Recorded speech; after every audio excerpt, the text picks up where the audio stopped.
And I am honored to have with me right now former governor of New York, David Paterson. He was the chief executive in the state from 2008 to 2010. Has a new autobiography that's out. We're going to talk about that in a few minutes. First of all, thanks for joining me today. Jerry, it's great to talk to you any day. Oh, it's always a pleasure. We've spoken. We were just reminiscing about the times that we've spoken, which really, I guess, dates back about 10 years already. Yes, just back in your days at another station. Another station, and even when I was doing just media writing. So we definitely have connected over the years, and I appreciate the ability to continue to stay in touch. So thanks so much. What I want to ask you first off is this is going to be airing right on the week of the election, the day before the election. And well, with it almost here, millions already have gone to the polls, as we know, early voting, and there's been a lot of mail-in voting. We lived through the, I guess, shock 4 years ago when Donald Trump defeated Hillary Clinton. A surprise by many. It was what's supposed to have been Hillary Clinton winning, even a landslide by the last day. Should Americans be prepared for something like this to happen again? Absolutely. In 2016, I actually predicted that Hillary Clinton would win the presidency, but what disarmed a number of friends of mine is I thought she would win by 1% of the vote. Well, she actually won by more like 2% of the vote, but that vote was not distributed in the right states. And the key states of Pennsylvania, Wisconsin, and Michigan went to President Trump at that particular time. And I really believed up until a couple of weeks ago that the president would be well on his way to winning again. I mean, Senator Clinton, who I know personally, and Vice President Biden, who I've met a few times, are very down to earth. And particularly in the case of Senator Clinton, the person you know when you're a friend of hers and the image she projects publicly are not the same. And that doesn't mean that there's anything wrong with her. They're just some people that aren't very good in that public environment. She was married to someone who was extremely good at it. And Senator Biden, the same thing. I mean, I think he was beloved by his colleagues on both sides of the aisle and will be when this is all over. But right now, I thought the president would win, but the remarks that he has made in the past few weeks at times about seniors and nursing homes and saying that Biden should be in a nursing home and that kind of thing, people in those homes take it personally. And older people, and I'm becoming one of them, take it personally too, because you never know when you're going to be there. And I don't, it's almost as if the president wants to try everything that would seem like the wrong thing to do and still win. Remember, he had the Access Hollywood video 30 days before the election. Now, you had to count him out for dead, but he came back and won. And I think he likes this idea of making it even harder for himself and seeing if he can still overcome. And maybe he will. But I think compared to 2 or 3 months ago, he's made the terrain a lot more difficult than it needed to be. Well, and from what you just mentioned there, I want to ask you, do you think that, and I heard this a lot 4 years ago when I was doing reporting for a radio station, I would go out and talk to people, mostly on Long Island, but some in the city. Do you think that, and we heard this then, and do you think this is the case now where more people are fed up with President Trump as opposed to are enamored, really want Biden? We seem to have seen it last time where they were not happy, the overall electorate were not happy with Clinton, and that was really how they just kind of gravitated to Trump. Do you see that again? Well, I think that a number of people who support the president have tremendous problems with sometimes his personal ethics. I mean, the profanity that he spews on radio stations and at rallies, this idea that you have to castigate anybody who's on the other side, that there's never, well, I don't agree with him, but I think he's a good public servant. You never hear that out of him. And this kind of acrimony really has no place in our society right now, where we're bereft of an economy. we are belittled by a virus that just seems not to go away. And we're all in mortal fear of what's going to come next. But at the same time, he projects an image of strength and he projects an image of confidence that I think attract a lot of people, even though they worry about how he would actually run the country. And whereas Senator Biden, who I think would actually be a good president, and I think he'd be one of these people that wouldn't try to run everything, would distribute to his agency heads and his cabinet members responsibility, and kind of in a way like Ronald Reagan, who didn't spend much time running things. He spent most of his time organizing things and had tremendous success. So I think that Biden kind of knows that he would need a team more than the president who's like, I'll do it myself. But those people who would, while they're kind of fed up with him, they're sort of not quite ready to disengage with him because he does have that personal appeal of strength, even if that strength is often headed in wrong directions. Also, you said that, you know, so many people look at his strength and appreciate that strength, that they don't necessarily see the same from the other candidates, despite the experience from whether it was Hillary Clinton or obviously now Joe Biden, the former vice president, of course, under President Obama. Do you see with President Trump the fact that he has not what it seems to have built his base at all? It seems to have stayed, if not gotten smaller in these 4 years. Well, I think he built a base beyond where he first started when he was elected president.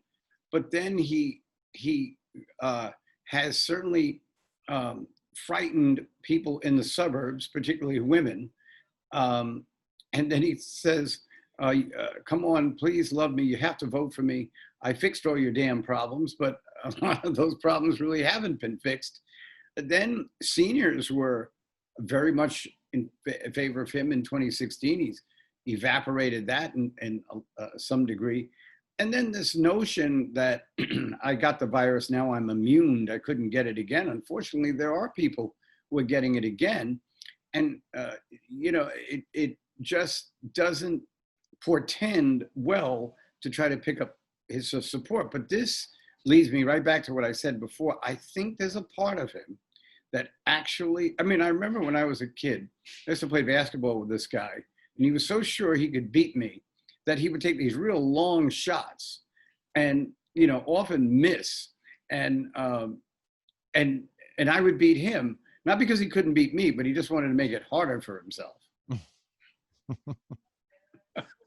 Do you think that, and I kind of hearing it from what you're saying, the Trump response to the coronavirus is what's potentially is what's doing him in on election day? Well, he never really had a good approach to the virus, and why he would do an interview with Bob Woodward simultaneously to saying it's just like the flu, don't worry about it, we have it under control, it's under control.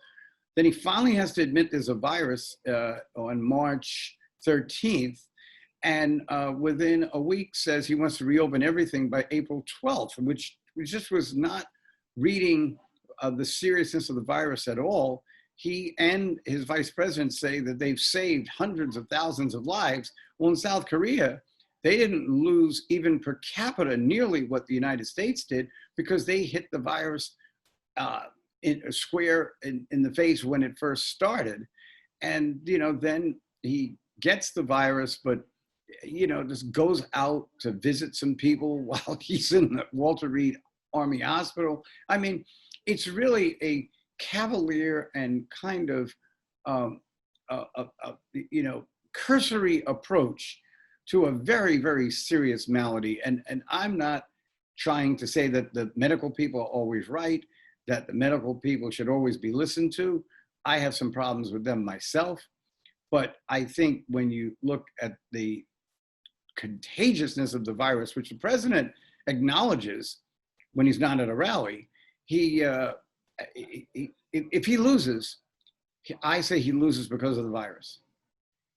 And that seems to be a lot of people are, saying they're not discounting, but they're obviously this has been, a generation or 100-year situation that we have not seen in, how many years, 1918, 1919. So this is something that wherever he was before this year, he could have, made it his own and transformed himself as a leader. What I think he could have done was what Governor Cuomo did. At first, he didn't say, we're going to beat this. We said, we're going to have to do this. And if we do these things, we can win. And then when the virus, we were losing 800 people a day in early April, and we got down to losing nobody in July, then he started to take a little bit of a victory lap. But even then, he warned that it might not be over yet. So I thought he coalesced his political stances based on data and not whims. And I think that's the problem. How many times has the president told us this virus is going to go? It's going to go away. It's going to go away. I think a whole lot of people are going to go away before the virus does. And that's the tragedy of it. Yeah. And even when he's mentioned, and this he said several times, I think the number has been, now it's about 215,000 have died in the United States. And he'll say on the other side of that it could have been, hundreds of thousands, million or whatever, if he didn't do whatever it was from the ban with China early on. And that doesn't really help the fact that so many people have already died. Well, he did do the ban with China, and that was progressive, but he didn't do the ban with Europe. And that's why New York got hit first, because the Europeans and people from the United States who went to Europe and brought the virus back with them were coming to Kennedy International Airport. And so he does get a plus for doing China, but, he kind of leaves out the things he didn't do. And, we as a state, we're the epicenter of the virus, started in Westchester. And within a month, we were losing hundreds of people a day. But New Yorkers pulled together. Wearing masks are difficult. Social distancing is real difficult. But it, has demonstrated that it can reduce the virus. I was shocked to see that the virus didn't go away in the summer. I thought most viruses do. This one did not. Yeah, and I believe that was one of the lines that Trump had said, that it will, in the warm weather, it will go away. Obviously, we haven't seen that here. We haven't seen that all along in the warmer states where it's been a problem. Why has wearing a mask become such a political symbol? I really don't know. I mean, I almost feel as if the president had said wear a mask in the beginning. The Trump supporters would have worn it, and the people that didn't like him wouldn't have. We find things to argue about in this country now that absolutely alarm me. This is a medical issue, whether you think you should be wearing a mask or not. And it's been turned into a political issue, which is just, I just can't imagine the anxiety that I would feel from this source. We have got to find a way to start agreeing on at least what the medical protocol should be. But this idea of people who are wearing masks being shouted down in different places, and then vice versa, some people who did wear masks got shouted down as well. It's just, it is stirring the pot. And I think what is really a powder keg here in this country, I notice it walking around on the streets. When people are driving cars, they tell me about how aggressive the other drivers are and cutting people off in a traffic jam. Now that's really bright. Like, you're going to get to wherever you're going 2 seconds before they do. But I think it's coming from, as I said before, this acrimony that has leaped the walls of just politics and has now filtered down right into our neighborhoods. Where you have people claiming religious right as they infect each other with the virus. And who has to take care of them? All of the rest of us. And all the religions of the world talk about this notion that when you're in a situation and there's a government and the government issues an edict, that you follow the edict. And every religion in some form or fashion teaches that, and no one's listening to it. I want to ask you, you touched on obviously how New York is done and Governor Cuomo. Do you praise the way he managed this crisis from the beginning? Yeah, I mean, I can't think of anything, you have to make these decisions. And I had the most difficult economic time since the Great Depression when I was in office. But my decisions were economic. They did have consequences for people who lost jobs or had to be laid off, or areas that we had to cut to balance our budget.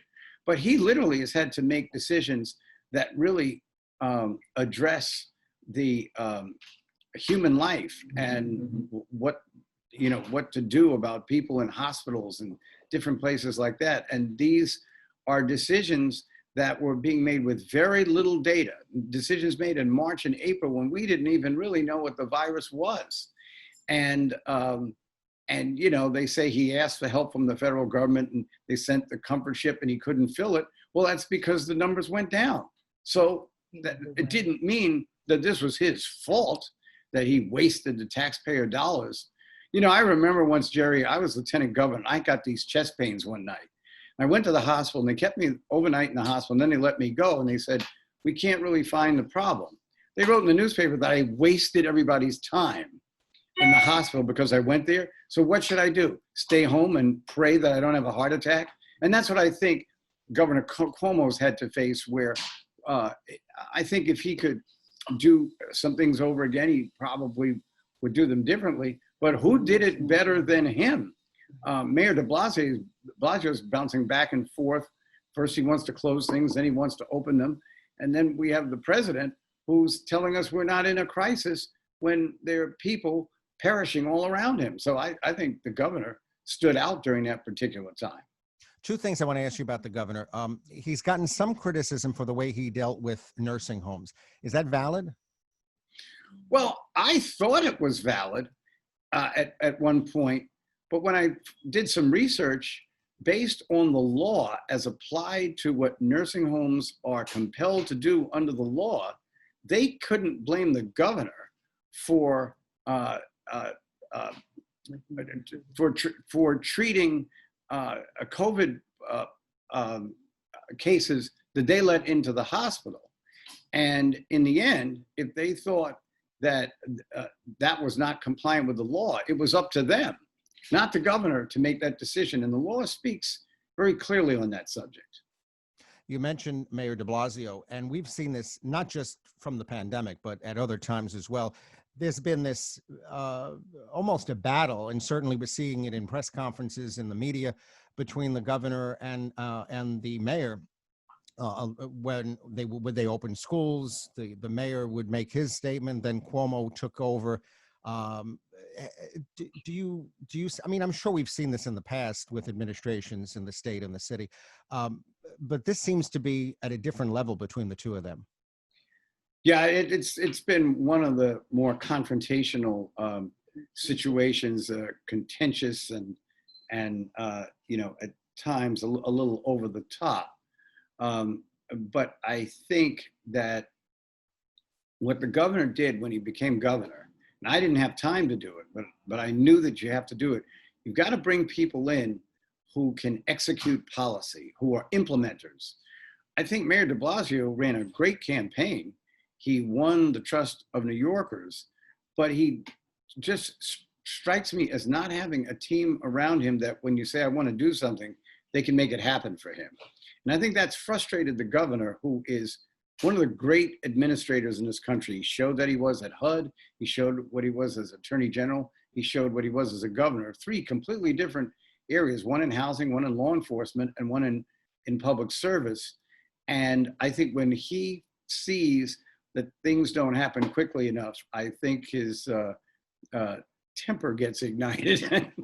To be honest, so does mine. Now, as great as New York has done, and they, were really leading the way in the nation, with the compliance with the rules that Governor Cuomo put in place. But not for any fault of his doing, but there is an uptick, and he has been cautioning about this for months. We're seeing that now in different parts of Brooklyn and Queens and other areas, Rockland County as well, Orange County. Is it premature for the governor now to go on a book tour that in effect is a victory lap? Well, I think that because he became almost a national target. I mean, this is amazing. You do the best job reducing the virus in your state, and then you become a national target because you close things down. Meanwhile, the people in the states that are criticizing them are having exponential increases in the acquiring of the virus and in the death toll. And so I think what may have generated this book, I haven't asked him about this, is that he'd like people to hear his side of the story. And I wanted people to hear my side of the story, but I waited 10 years to write my book, because if I wrote what I really thought, it would be far more intense than the book that I wrote. That's a good place for a segue. I want to ask you about that book. It's Black, Blind, and in Charge, a story of visionary leadership and overcoming adversity. It is by Skyhorse. Why did you want to do it now? And what will we learn? Is there some new nugget that we're going to learn about you? Well, I think I probably wanted to write years ago, but I knew that I had not completely cleared myself of the anxiety and the frustration and almost like the desire to settle scores. And sometimes you have to realize that you just have to move on and, accord yourself with the decorum that you always did and not get into these types of vindictive situations. So when I was ready to write, they said to me that I couldn't do that because people don't read books anymore. And not only that, but they don't care about what happened in politics 10 years ago. Well, I think we've totally dispelled that because we sold out on Amazon earlier. The incident involving what happened with Governor Spitzer and why he had to resign and some of the details of it that were never really known before.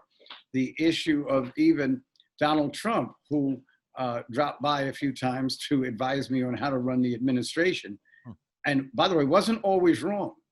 And then, just the issue of the fiscal crisis of 2008 and the elimination of the member items, which the public was calling for years, but the legislature never did it. I made that happen. We had no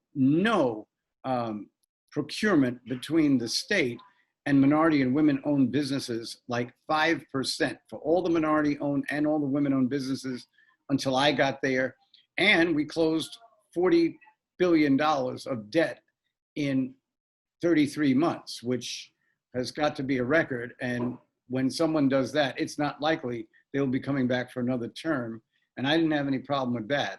I just didn't want history to look back and see that I was the one that couldn't stop the state from going into default. And I was able to do that. And you talk about overcoming adversity. You talk in the title, being blind, black, both very rare for being a governor, not just in New York, but in the entire nation. Well, there's only one other person who was blind who ran a state. And it was 11 days in 1975 when the governor resigned and he promoted his lieutenant governor to governor for 11 days. Now, my view is, if in those 11 days you never passed a budget, you've never really been a governor. And that was that in Arkansas? Did I read that? That was in the state of Alabama. Alabama, okay. So talk a little about that, about how, being blind. I may be wrong, Jerry. That might have been in the state of Illinois. Illinois? I think the person's name was Robert C. Riley. Okay. But you were asking me. Oh, no, I was just wondering, you're being a governor in New York. It's a high pressure job, and you're doing this while you're blind. I mean, that has to be very difficult to, you're putting in, different skill set. Well, Jerry, I was one of the first blind students, one of the first disabled students to be assimilated into a public school population. My parents had to get a house in Long Island so I could go to the Hempstead Public School System, which was one of the 3 top school systems in the country at the time, and had done that already. But one of the critical mistakes that was made with me and other low vision students, I'm legally blind. I have no vision in the left eye and something like 20/400 in the right eye. But we weren't taught Braille. There was this new idea that you could tape things or put them on vinyl records, and no one ever looked at the data that the things that you see, you recall very well. The things that you feel, as in when you're using your hands for Braille, give you like 80 to 90% comprehension. The things you hear give you at times below 50% comprehension. So it didn't really help. So in 2009, I delivered a State of the State address for 63 minutes. And during that time, I didn't have a note because I couldn't read it. If I could have done it in Braille, I could have read it just like anyone else. And the week that I spent memorizing all that material hurt me because there were a number of issues, particularly the appointment of a United States Senator that got botched, that I don't think would have been the case if I paid the attention to it that it deserved. I remember when I interviewed you, when you were doing a talk show, you had just had to learn all of this information and have it just stored because you couldn't, you weren't doing it in Braille. You couldn't read it off of a monitor or off a newspaper. So you had it right there in a data bank in your brain. Yeah, that was really tested my memory capacity, but it was a hindrance. And I thought, political people write these books, they never acknowledge that they did anything wrong. These books are boring. And I thought I would address it where I could address my own shortcomings. And perhaps I should have, when I got old enough, learned Braille, anticipating that something like this might happen. But at the same time, I, was able to point out my achievements just like anyone else. But it sounded more like a human being and not a robot that never gets anything wrong. Mm-hmm. What's next for you, Governor? And is another book on the way? One thing I really learned from this process is that I'm not a bad writer. That there were very few edits made to the writing that I did, and I might want to write on other subjects. It's not all about me. There are other things going on in the world that I think deserve redress, and I might consider that moving forward. Of course, I'm still the Senior Vice President of Las Vegas Sands Corporation, and we're trying to get one of the licenses if casino gambling, as it should, opens in 2023. We'd like to open it sooner. The state would get more taxes from if we were to win, or really whoever wins, and would help to cut this prohibitive budget deficit that we're in now, really because of the virus, not because of mismanagement. And where would that be? Where are you looking to have casinos? That's the question everybody asks, Jerry. You're right on target. And they don't cite the casinos until they pick the licensees. Oh. So I don't really know where it would be. A number of people support the idea but don't want it in their backyard.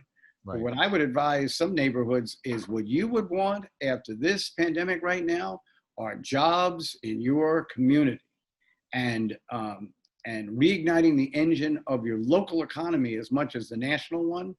So somebody is going to heed that advice and invite the casinos in. And you will see the same thing that you see in Las Vegas and the other big cities that manage them right, that they become a strong revenue generator for the local neighborhood in which they reside. It is always a pleasure to speak to you. Former Governor of New York, David Paterson. Again, his new book is called Black, Blind, and in Charge, a story of visionary leadership and overcoming adversity. It is by Skyhorse Publishing. Governor Paterson, thank you so much for a few minutes of your time today. Thank you, Jerry. Take care.